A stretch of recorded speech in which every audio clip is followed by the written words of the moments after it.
So for the past 6 months or so, I've been using the DJI Ronin 4D 6K, but today we finally go 8K.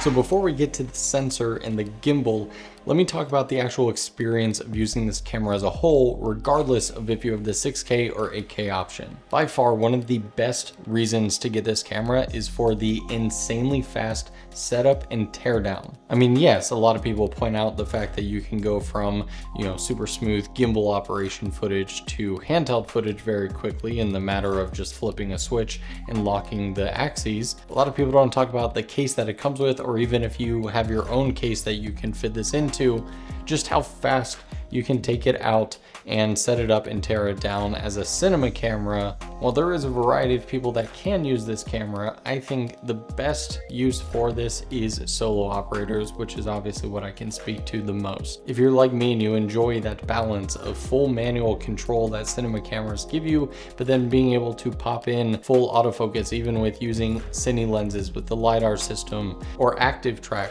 for more complex and moving shots, the system can be as manual or smart as you need it to be. A couple updates on accessories for it that I don't personally have myself, but I want to make sure to mention in this video. The accessory that I've certainly been waiting for the longest is the expansion module. The one thing that the stock body lacks is professional audio ports. So the expansion module adds 2 full-size XLR ports and a timecode and SDI out.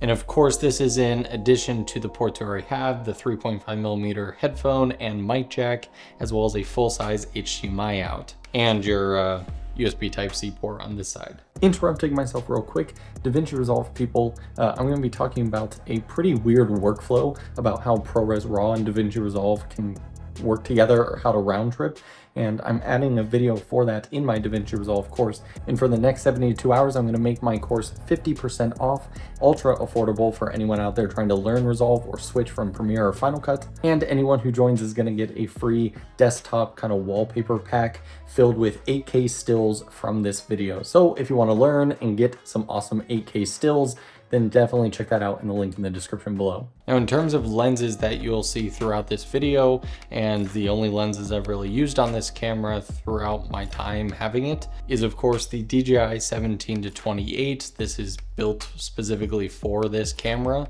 I also have the Ray 35mm anamorphic lens, and I'm very excited to test out the new 75mm, I believe, so keep an eye out for that video.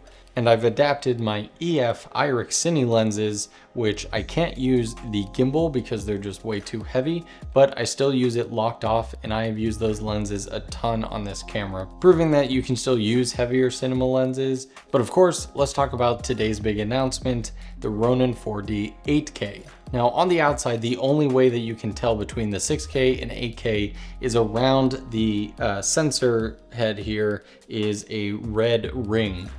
That's it. So if you're like me and you first have the 6K version and then you upgrade, because what is nice is you don't have to completely buy a whole new system, you can just upgrade the sensor head. As soon as the 8K version arrives, you can pop your 6K into that case for safekeeping as a backup. And if you're looking to buy it from scratch, there is no body difference between the 6K and 8K. And I just want to throw a quick note out there that I haven't really seen a difference in battery life since upgrading to the 8K, and that's really good news. It still lasts a good amount of time for a cinema camera on a smaller cine battery. In terms of resolution and frame rates, this thing is pretty nuts. Your no crop resolutions are going to be 8K 60 FPS, as well as 4K 120 FPS with no crop. If you crop to a 2:3:9 aspect ratio, you can get up to 8K 75, which is by far one of my favorites. And of course, various resolutions and codecs in between, including a 5.5K mode. Now, in terms of codecs, this camera is more limited than the 6K version. You only get ProRes RAW, ProRes HQ, and H.264. DJI made it very clear to us that there is no intention to add ProRes LT, ProRes 422, or any other flavor of codec. The 8K version is intended for high-end productions, those of which who will need those really higher fidelity codecs. One extra thing I did learn, which I had to get used to and work around a little bit as a DaVinci Resolve user, is in order to access all of the best frame rates in codecs, you do need to shoot in ProRes RAW. So as we all know, unfortunately, ProRes RAW is not currently supported in DaVinci Resolve. And so initially I did ProRes HQ, but unfortunately you can't get access to 8K 75 at that point and a couple other resolution and frame rate combos. So for pretty much all this test footage, I shot in ProRes RAW, and then I tested out a variety of workflows. I bought 𝗦𝗧𝗨𝗙𝗙, which is apparently one of the best ways to take ProRes RAW and convert it to Cinema DNG. This is definitely probably one of the faster methods to go about it, but there was something that happened with a couple days shoot that I had, and I just had to sift through all the clips individually, and I just wanted to pull selects out. And so I actually just opened Final Cut, which does support ProRes RAW, and I just placed everything on the timeline. I cut up my selects, and then I learned, unfortunately, Final Cut doesn't have the ability to export individual clips of a timeline like Resolve does. And so the first thing I did was I exported just as a singular like Ronin 4D 8K selects file. And then when I imported it into Resolve, I did the detect scene auto detection thing where it automatically looks for splices, and that works pretty well too.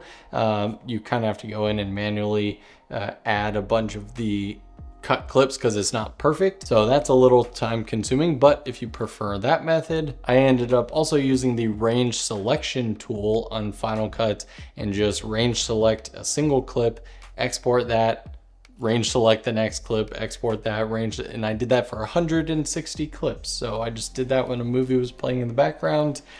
And yeah, so for DaVinci Resolve users, hopefully the resolution and codecs you are shooting in can just be fulfilled with ProRes HQ. But if you have to shoot in ProRes RAW, if you're in Final Cut or Adobe Premiere, you're fine. Otherwise, you're gonna have to come up with some sort of round trip workflow like I mentioned. Now here, I'm gonna throw out pretty much my singular biggest con to the 8K version of this camera. When you're shooting in high frame rates, like 8K 75, like I mentioned, is one of my favorites.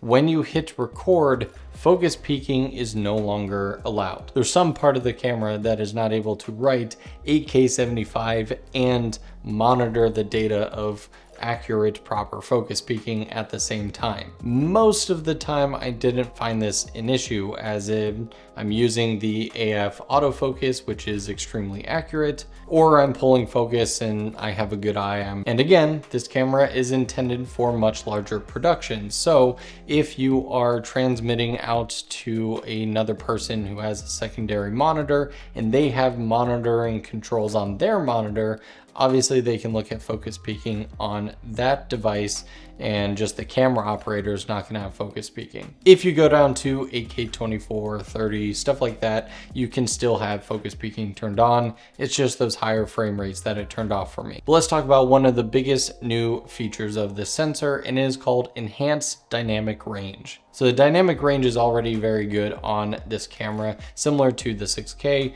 we get about 14.3 stops of dynamic range. But you can actually go into the menus and turn on Enhanced Dynamic Range, and this is going to bring it up to 14.7 stops of dynamic range. The only downside to this is the rolling shutter is quite affected. So if you're doing high motion shots, DJI definitely recommends keeping the dynamic range enhancement turned off. But honestly, a lot of times I'm doing stuff like this where it's sitting down talking heads, or even if it's like weddings and where the camera's on a tripod or you're just moving around kind of slow, I didn't experience really any rolling shutter issues. And the extra dynamic range is noticeable and very nice. If you look at this shot right here of the trucks passing by, and you definitely see the extra bit of detail around the sunspot, which is the most harshest test for, you know, aiming a camera at the sun. That's like the ultimate dynamic range test. You'll also notice a native ISO switch between these different modes. So when enhanced dynamic range is turned off, the native ISO is going to be 320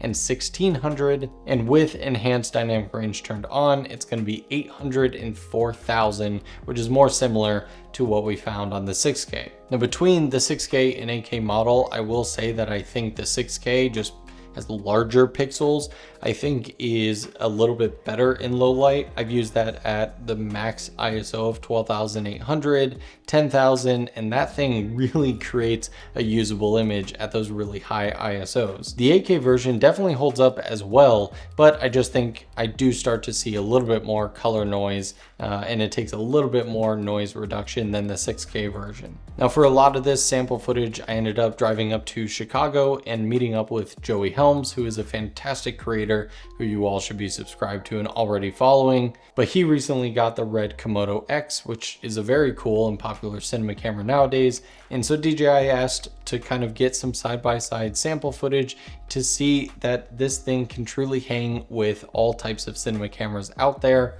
And obviously you get some added advantages as Joey didn't bring along a gimbal. And so anytime we did some sample footage where we're walking forward a bit, I could just flip on the gimbal and get some really nice smooth motion shots while his have that handheld characteristic.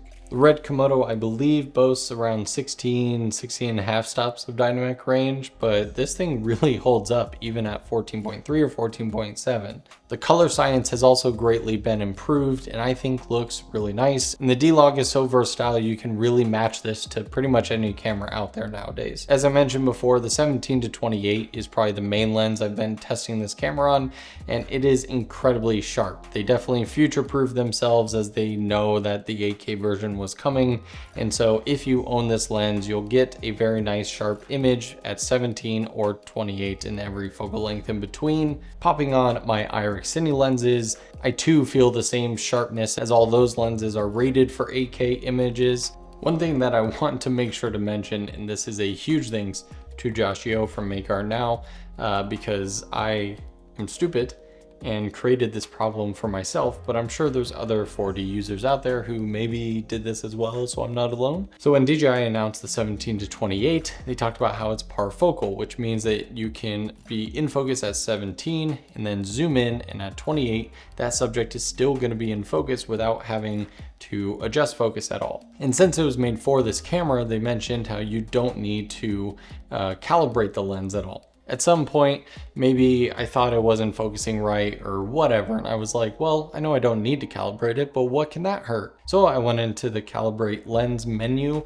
and calibrated the lens. And from that point on, it basically took away the parfocalness. I'd be at 17, I'd calibrate the lens, it would say calibration complete, and then if I zoomed into 28, it would no longer be in focus. And 𝗖𝗛𝗘𝗖𝗞 and I talked about this with his 4D. He experienced the same exact thing. And then when I got the 8K and on the latest update, it changed the verbiage to, hey, whichever focal length you calibrate at, even on a zoom lens, it's going to be calibrated for that focal length. And I'm like, man, this is super weird. Like, what happened to, you know, this parfocalness? That, why would DJI do that? And Josh Yeo was like, hey, you shouldn't need to calibrate at all. I bet the calibration is actually messing it up. And so about 10 seconds later, just factory resetting the settings on this directly on the device. And what do you know?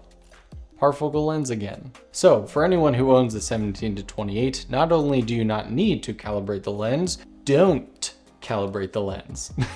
It also has a built-in low pass filter, so for those working on volume sets or experience moire a lot, this is a fantastic option. The one thing that you're gonna wanna make sure you have if you buy the 8K is storage, and lots of it. The 1TB Pro SSD will give you about 30 to 40 minutes at that like 8K 75. If you're strictly doing 8K 24, I think it will give you between like 40 minutes and an hour. But yeah, it takes up a lot of storage. Do you think the 6K is more practical for the majority of users? Are you gonna pick up an 8K version? Let me know your thoughts down in the comments below. Thanks so much for watching, and if you wanna check out my first video on the Ronin 4D, you should check it out over here.